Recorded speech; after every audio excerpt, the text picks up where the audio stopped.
Be honest with me. How many times have you prayed for God to fix your life, your relationships, or your habits? And then you sat back, folded your hands, and waited for a miracle to fall out of the sky? You've been taught that faith means doing nothing and letting Jesus do everything. But what if I told you that your passive waiting isn't trusting God? What if what we've been calling faith is actually fear dressed up as waiting? Following Jesus has never been passive. He calls us to trust Him and then walk with Him.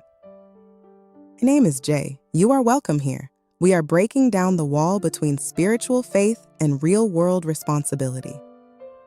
Jesus will gladly walk beside you up the staircase, but He won't climb it instead of you.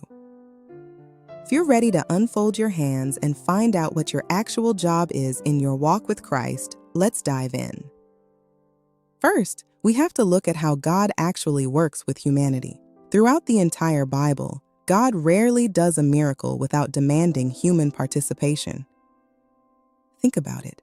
God promised Israel the promised land, but they still had to lace up their boots and fight the battles. Jesus could have magically made the stone roll away from Lazarus' tomb with a thought, but He looked at the people standing there and said, "Take away the stone." Jesus asked the people standing nearby to move the stone, not because He needed their help, but because He wanted them to participate in what He was about to do, supernatural resurrection. But He expects you to do what you can do. Move the heavy stone.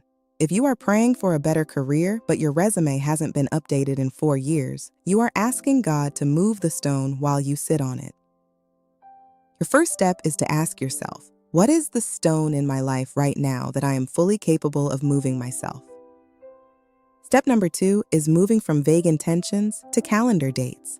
A lot of Christians tell me, I'm just waiting on the Holy Spirit to give me the desire to study the Bible or manage my money.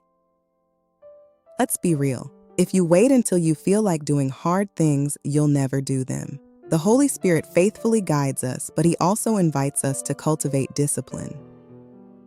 Discipline is how we show God we respect the time He has given us. Stop saying, I'll do it when I have time.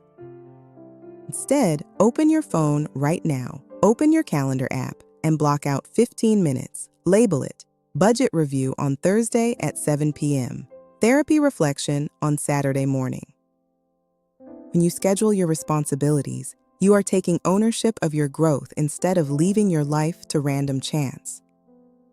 Finally, step 3 is understanding that growth is supposed to feel uncomfortable. Somewhere along the line, we started believing that if a door is closed or if something feels incredibly difficult, it must mean God is saying no.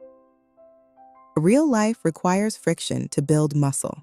When you start setting boundaries with toxic family members, it's going to hurt.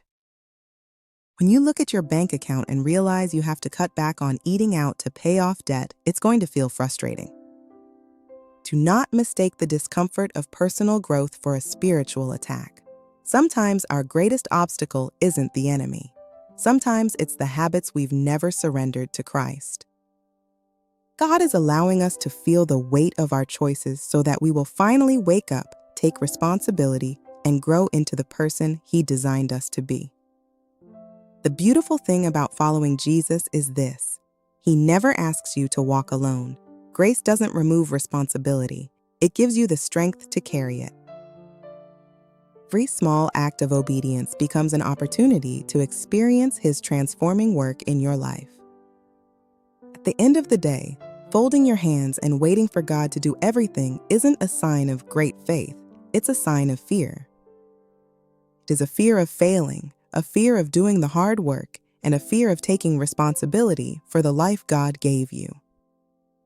But remember this, God called you a steward. A steward doesn't just sit in the master's house and wait for things to happen. Steward takes the resources, takes the time, takes the mind they've been given, and gets to work building something beautiful with it. God is ready to back you up, but He is waiting for you to take the first step. Jesus isn't waiting at the finish line to judge your progress. He's walking with you every step of the journey. As you faithfully steward what He's placed in your hands, He shapes you into the person He created you to become. So, let's start right now. No more passive waiting. I want you to drop a comment below and answer this one question. What is one heavy stone in your life that you have been avoiding, but you are going to commit to moving this week? Is it fixing your budget? Is it finally booking that therapy session? Or is it updating that resume? Let's hold each other accountable in the comments. If this video challenged you today, make sure to hit that subscribe button. Next week, we are answering a question that confuses a lot of believers. Is it actually a sin to want money? You don't want to miss it. Unfold your hands, take responsibility, and I will see you in the next video. God bless.